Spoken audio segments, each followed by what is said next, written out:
The latest Lonely Planet online guide says, at the time of writing, Syria was one of the most dangerous places on the planet. To put it simply, you can't go. And if you can, you shouldn't. Well, we could and we did. It's day 2 for the SNI team of Amitabh Revi and Pratik Suri in Damascus.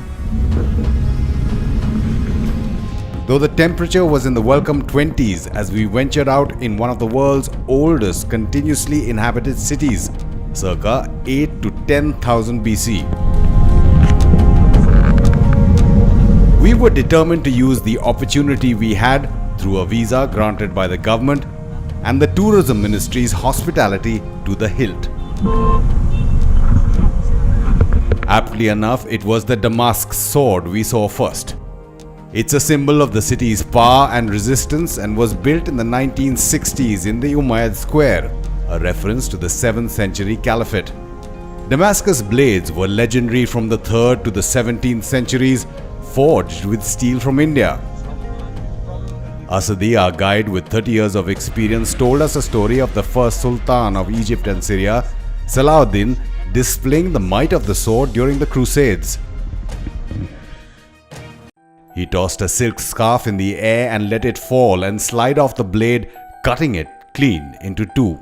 Made in the 1960s, the Damascene sword monument stood at the entrance to the old trade fair grounds and was initially made of a set of flags that changed every year to represent the countries participating. In 1988, it was changed to decorative stained glass that blends the Damascus rose with fire in an abstract design. It looks even more spectacular at night.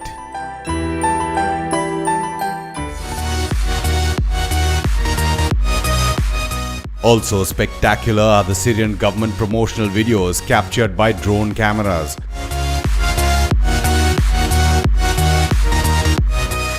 The regime launched a tourism, trade and investment drive in 2017, which has been ramped up this year. Beaches, plush hotels, sun and sea in Syria are always beautiful, and Syrian summer destination video campaigns are designed to show how far the war is from some government-controlled areas.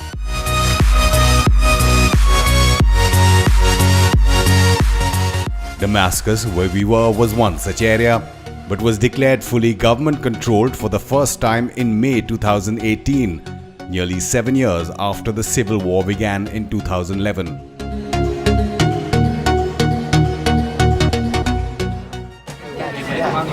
The United Nations counts more than 5.6 million Syrian refugees and 6.1 million internally displaced since the war began. The last UN estimate in 2016 puts the number of dead at 400,000, that too based on 2014 numbers. Anti-regime organizations set the number at more than 500,000. In 2017, the UN Special Envoy Staffan de Mistura put the cost of rebuilding and reconstruction at more than $250 billion. It's no wonder then that there is a push for tourism, which was one of Syria's main sources of income until the conflict began.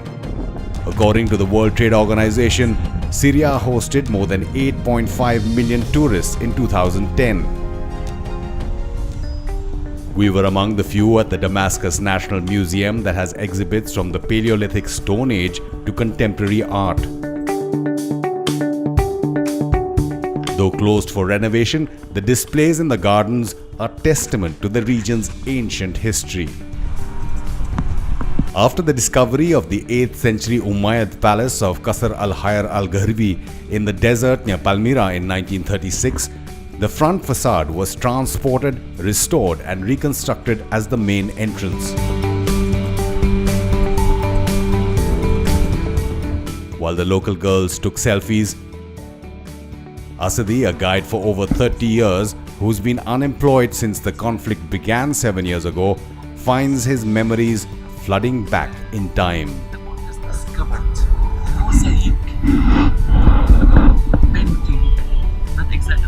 Mosaic stalls, mosaic painting in the world, in one of the caves. Although we missed the world's first alphabet display from Ugarit, which is inside the museum, there were exhibits of doors and ornaments from ancient Syrian temples, column bases, Roman-era mosaics, and funerary reliefs, and a Hittite lion statue circa 1460 to 1190 BC. Almost as fascinating, the antiques were not fenced off, but lying around as if still part of the living present. The pride of place though, the restored 2000-year-old Lion of Al-Lat statue, a symbol of the ancient Roman city of Palmyra. It stood at the entrance to the temple with a lion holding a deer in a protective hug, one eye open to indicate it's always awake to help the weak. It's now also a symbol of the resistance against the so-called Islamic State terror group's cultural terrorism. The 15-ton, 11-foot-high statue was damaged by Daesh in 2015 during its first spell of control of Palmyra. It was moved to Damascus for restoration when Syrian and Russian troops briefly took control of the city in March 2016. Showing us a glimpse of what we would see next in Damascus, the Suleiman Mosque, Asadi also took us on a tour of what makes Syria, a country at the crossroads of Europe, Asia and Africa, so proud of thousands of sites of archaeological interest, from Roman relics to the Ottoman Empire. Across a busy street next to the National Museum is the Tekiye or Sultan Selim Mosque complex. It's described as one of the finest examples of Ottoman architecture in Damascus. The mosque, built of stone, marble and mosaic, has 2 minarets and walls with alternating light and dark stripes. It's closed because it's dangerously falling down.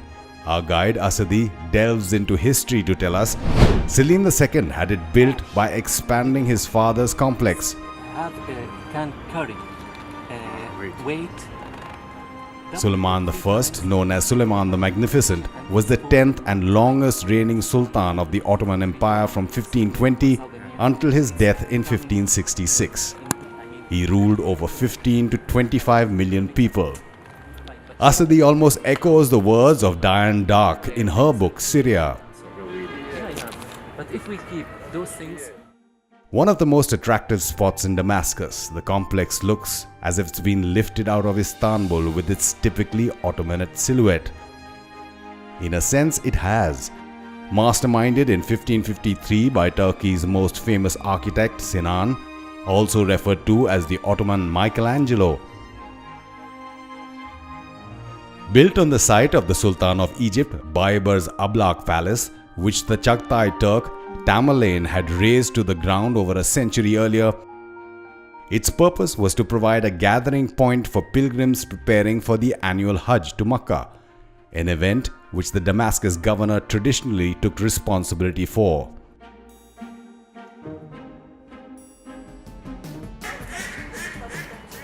A walk through to an alleyway of handicraft shops, from ceramic to silver, from rugs to pottery, reminds us so much of India.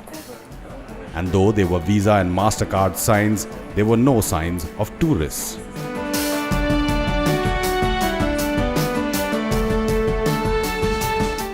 An attached madrasa complex through a gateway led to a courtyard with more handicraft shops. The rooms once housed religious students.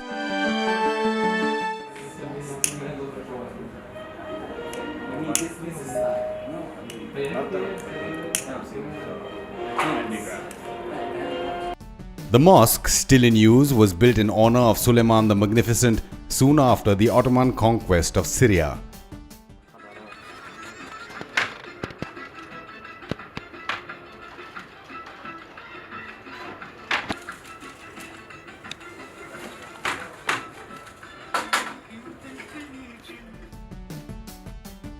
We exited the complex and the shops to the street above, which is just near the tourism ministry, to continue our passage in the present through the past.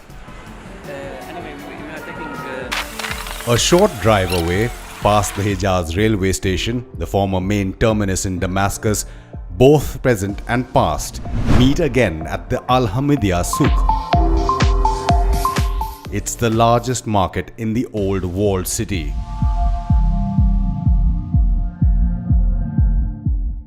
Some restored ruins of the 1st century BC to the 4th century AD Roman temple of Jupiter and the western gate stand at its entrance.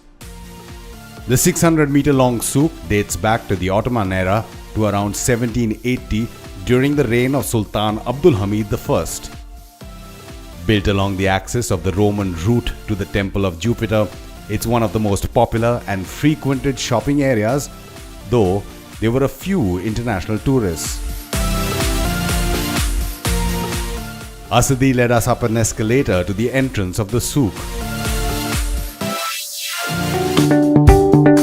As we moved through shades of light and darkness, as has been the norm in Syria, here too we were stopped by a military man who first checked the government letter that authorized us to shoot. Still not satisfied, he made a call to a ministry and only then allowed us to proceed.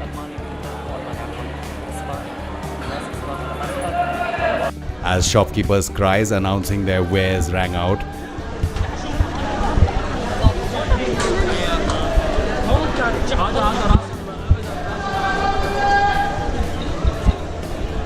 the atmosphere was quite lively and completely the opposite of the conflict in parts of Syria.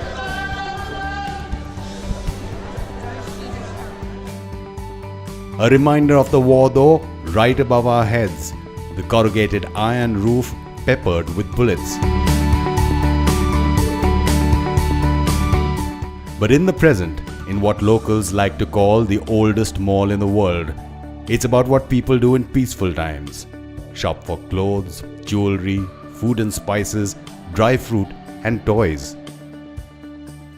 Some sellers use the middle of the 15-meter wide pathway to peddle their wares, keeping a wary eye and scampering away as soon as they see signs of authorities coming in.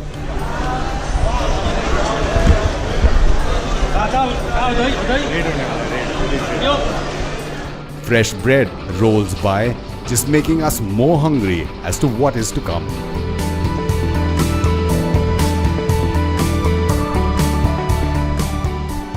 Exiting the souk, Asadi led us to the Great Mosque or Umayyad Mosque, said to be the oldest stone one, built between 705 and 715 AD by the Caliph Al-Walid I. It stands on a site that has been considered sacred for at least 3,000 years. The Arameans built a temple here in 1000 BC for Hadad, the god of storms and lightning. In the early 1st century AD, the Romans built a massive temple for Jupiter over the Aramean temple. Parts of the outer wall still survive. In the late 4th century, a church dedicated to John the Baptist was built in its place. And under the Umayyad Caliph Al-Walid, the church was demolished and the present mosque was built in its place between 706 and 715 AD. The work of thousands of craftsmen of Coptic, Persian, Indian and Byzantine origin, the Umayyad Mosque complex includes a prayer hall, a vast courtyard and hundreds of rooms for visiting pilgrims. The layout is based on the Mosque of the Prophet in Medina. The courtyard occupies nearly half of the site, with a length of 122.5 and a width of 50 meters, surrounded by galleries of horseshoe arches. It contains 3 structures of polygonal form, standing on columns and topped with domes. The oldest and most important of these is the Treasury Building, Bayt al-Mal, which was built by the Caliph al-Mahdi in 778 AD. The minaret in the southeastern corner is called the Minaret of Jesus because of a Muslim tradition that this is where Jesus or Isa will appear on the Day of Judgment. Inside what is considered one of the most holy mosques in the world, video journalist Pratik Suri was completely overawed. Jesus Christ. And even as we found the brilliance surrounding us hard to believe, we were actually not far from believers, both Muslim and Christian. In the mosque is the small chapel and shrine of John the Baptist, Prophet Yahya to Muslims, where tradition holds his head is buried.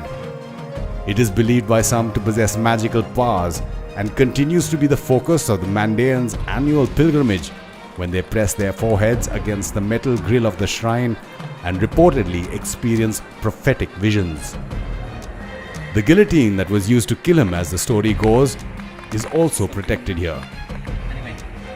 In 2001, Pope John Paul II is said to be the first pope to visit a mosque, primarily to see the relics of John the Baptist.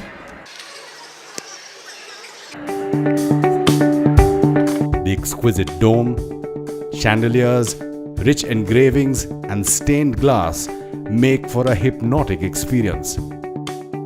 The old and young, men and women pray here, some in traditional keffiyehs, some with reversed baseball caps, or even with their heads uncovered. There is a main mihrab and 3 others indicating the Qibla, the direction of the Kaaba in Makkah. A short walk through traditional markets with rosaries and trinkets led us to the Azem Palace, which dates back to the Ottoman Empire. It was built in 1749 and was the private home of Asad Pasha al-Azem, the governor of Damascus. After reconstruction, it now houses the Museum of Arts and Popular Traditions. The use of ablaq, alternating white limestone and black basalt, is a characteristic of historic Damascene masonry. The traditional house is an example close to perhaps India's Haveli tradition, built around a large courtyard with a green canopy. It has a harem, a private family wing, the salamlek, a guest wing, and the khadamlek, the housekeeping section and quarters. The hammams or baths comprise a succession of small rooms and narrow corridors leading to the main steam room. The guest wing has a main marbled floor reception hall and a number of rooms that display traditional crafts and the lifestyles of the time, including a hall of the bride. It has a hall dedicated to the Hajj pilgrimage with the traditional mehmal, the embroidered palanquin associated with the Hajj. It was normally covered in a silk cloth and embroidered in silver or gold with inscriptions from the Quran. In those days, a camel that successfully negotiated the deadly desert route would be retired to a comfortable life of non-burdensome tasks. We've been rewinding history in fast-forward mode in just a day in Damascus. Famished after our long trek through history, Asadi takes us on another walk down the old city lanes to a restaurant that has the city's fashionable crowd enjoying a meal, a cold beer, and shisha. The expressions priceless as families enjoy an early evening out. It's not just the grown-ups who are dressed up with somewhere to go in Damascus. 3-year-old Maroshka is busy like any other kid in any other part of the world on her mobile phone. Far from just stories of conflict, in just 24 hours we've seen Damascus clearly turn around the narrative normally associated with Syria. And there's lots more to that narrative as we continue our travel around the country in one of the world's cradles of civilization.